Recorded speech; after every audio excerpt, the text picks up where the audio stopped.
सुप्रभात प्यारे बच्चों, हिंदी कक्षा 10 की पाठ्य पुस्तक क्षितिज भाग 2 के पाठ लखनवी अंदाज के पहले मॉड्यूल के साथ मैं आज प्रस्तुत हूँ। इस पाठ के लेखक यशपाल जी हैं।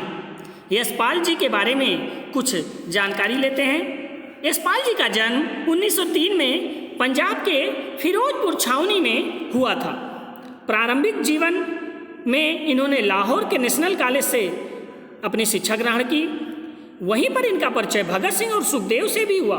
क्रांतिकाली आंदोलनों में भाग लेते रहे ये, और इनकी लेखन शैली कहानी और उपन्यास में विशेष रूप से चर्चित है। इनकी रचनाओं के बारे में जाने तो अमिता, झूठा सच इनके प्रसिद्ध उपन्यास हैं। ज्ञानदान, पिंजरे की उड़ान, फूलों का कुर्ता इनकी प्रसिद्ध कहानियां हैं। और हिंदी साहित्य में जो युग स्वतंत्रता के बाद लिखता रहा उसमें प्रगतिवादी आंदोलन के ये विशेष रूप से पहचान थे, यानी प्रगतिवादी आंदोलन में ये शामिल थे।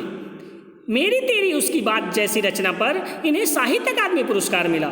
26 दिसंबर 1976 को हिंदी साहित्य के महान रचनाकार यशपाल जी की मृत्यु हो गई। यशपाल जी ने ये जो कहानी लिखी है, ये जो रचना उनकी है लखनवी अंदाज, इस कहानी को, इस पाठ को हम देखें तो लखनवी अंदाज यानी ऐसा व्यक्ति जिसका व्यवहार लखनऊ के नवाबों जैसा था, क्योंकि लखनऊ के नवाब अपने शान शौकत के लिए प्रसिद्ध हैं, अपने बनावटीपन जीवन के लिए प्रसिद्ध हैं। इस पाठ में लेखक ने एक ऐसे व्यक्ति का वर्णन किया है जो अपने जीवन में कृत्रिम जीवन जीता है, बनावटी जीवन जी रहा है, और वो जीवन सामंती वर्ग का प्रतीक है। सामंती वर्ग, शासक वर्ग, ऐसा वर्ग जो शोषण लोगों का करता हो उसे सामंती वर्ग कहते हैं। और सामंती वर्ग जो अपने को विशेष श्रेणी में रखता है, विशेष स्थान पर समझता है, वह अन्य लोगों के लिए अपने आप को श्रेष्ठ समझता है। इसलिए सामंती वर्ग की जीवन शैली अन्य लोगों से अलग होती है। लेखक ने भी इस पाठ में ऐसे ही लोगों के जीवन शैली पर व्यंग किया है, कटाक्ष किया है, जो अपनी वास्तविकता से बेखबर होकर जीवन जीते हैं, और आज भी ऐसे लोग समाज में हैं।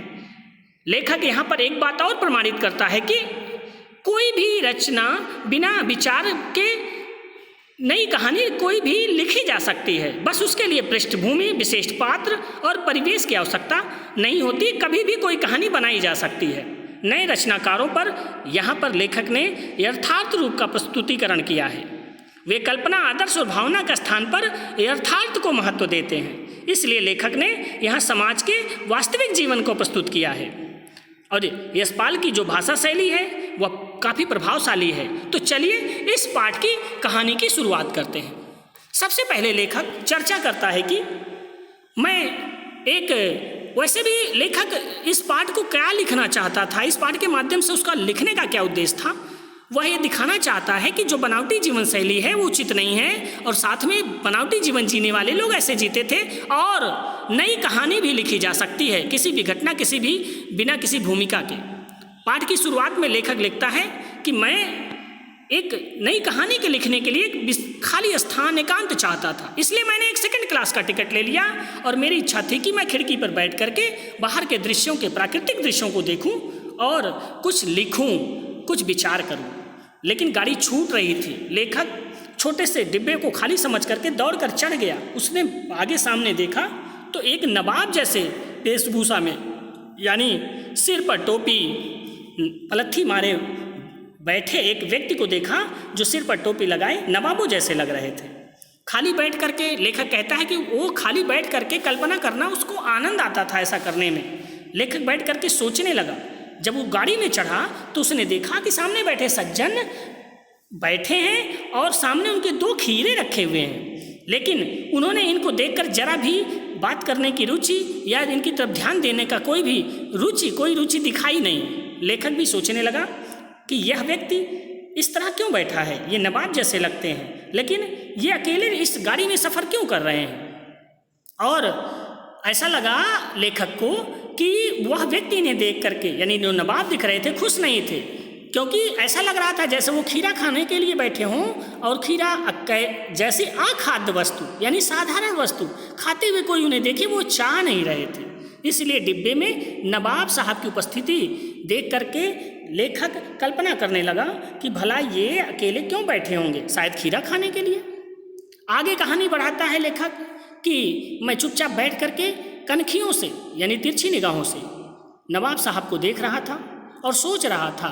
तभी नवाब साहब ने एकाएक इनकी तरफ देखकर कहा कि अदाब अर्ज जनाब, खीरे का शौक फरमाएं। यानी साहब क्या आप खीरा खाना चाहेंगे? श्रीमान जी खीरा खाना चाहेंगे, आप खा लीजिए। एकाएक नवाब को इनसे बातें करते हुए देखकर लेखक को उनका भाव परिवर्तन यानी ऐसे एकाएक स्वभाव में जो परिवर्तन वो देखकर बड़ा अजीब सा लगा। वो सोचने लगे कि भला ये मुझे देखकर अभी तो ध्यान ही नहीं दे रहे थे और अब ये मुझसे ये खीरे खाने के लिए क्यों पूछ रहे हैं। इसका मतलब ये है कि यह स्वयं जो साधारण सा खीरा खाना चाह रहे हैं, मुझे भी ये दिखाना चाह रहे हैं कि मैं भी खाऊं और दोनों एक जैसे हो गए। तो कहते हैं कि हमें भी शराफत, हमें भी मामूली लोगों की हरकत में लथेड़ लेना चाहते थे, लेकिन इन्होंने नवाब साहब को कह दिया कि किबला शौक फरमाए, यानी मुझे ये खीरा खाना नहीं है, आप ही खाइए, मुझे इसकी आवश्यकता नहीं है। अब यहाँ पर लेखक तुच्छ वस्तु समझता है खीरे को। नवाब साहब ऐसा सोच रहे थे या वो समझता है और वो कह देता है कि मुझे ये खीरा नहीं खाना है। किबला यानी सम्मानपूर्वक संबोधन उसने किया कि किबला शौक फरमाए, श्रीमान जी आप शौक फरमाइए, मुझे इसकी आवश्यकता नहीं। लेखक नवाब साहब और खीरे के बीच की ये कथा आगे हम इसके अगले वीडियो में विस्तृत रूप से जानेंगे, लेकिन लेखक ने नवाब साहब को जो देखकर अनुमान लगाया उसके आधार पर आप कुछ प्रश्नों के हल करेंगे, कुछ प्रश्नों का उत्तर लिखेंगे। प्रश्न नंबर 1, हमने भी उसके सामने की बर्थ पर बैठकर आत्मसम्मान में आंखें चुरा ली। यानी यहाँ पर लेखक कहता है कि जब लेखक रेल के सेकंड क्लास के डब्बे में चढ़ा तो उसने नवाब साहब को पलथी मारे हुए देखा। लेखक को महसूस हुआ कि उनके अचानक आ जाने से नवाब साहब की आंखों में जो अकेलेपन में बैठ करके संतोष था वो असंतोष में बदल गया, और लेखक को भी अपना आत्मसम्मान प्यारा था, इसलिए उसने भी नवाब साहब को परिचय पाने की कोई इच्छा नहीं दिखाई। तो यही भाव इस प्रश्न के उत्तर में आप लिखेंगे। प्रश्न नंबर 2, नवाब साहब की असुविधा और संकोच के क्या कारण रहे होंगे। नवाब साहब जब लेखक ट्रेन में चढ़ा, डिब्बे में आया तो असंतोष उनकी आंखों में दिखाई दिया, अकेले सफ़र करना चाहते थे, इसका क्या कारण रहा होगा, अनुमान लगाइए। नवाब साहब के सामने तौलिए पर 2 खीरे रखे थे।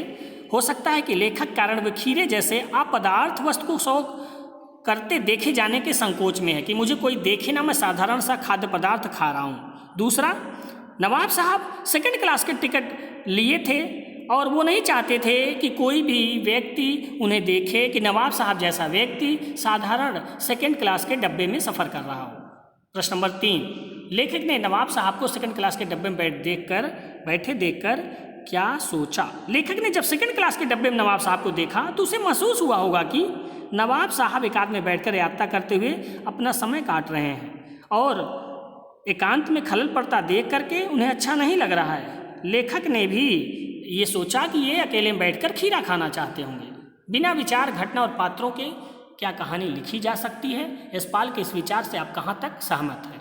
वैसे तो बच्चों इसमें आपको अपना विचार देना है, लेकिन हम कह सकते हैं कि बिना घटना, बिना पात्र, बिना विचार के कहानी नहीं लिखी जा सकती। कहानी का अर्थ हुआ क्या हुआ, कब हुआ। जब घटना नहीं होगा तो कैसे पता चलेगा क्या हुआ।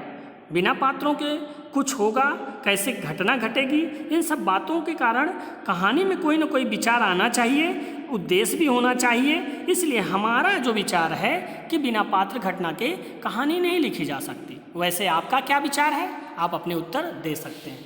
तो बच्चों आज के लिए बस इतना ही। इसी कहानी को विस्तार पूर्वक आगे हम जानेंगे इसके अगले वीडियो में। धन्यवाद। जय हिंद।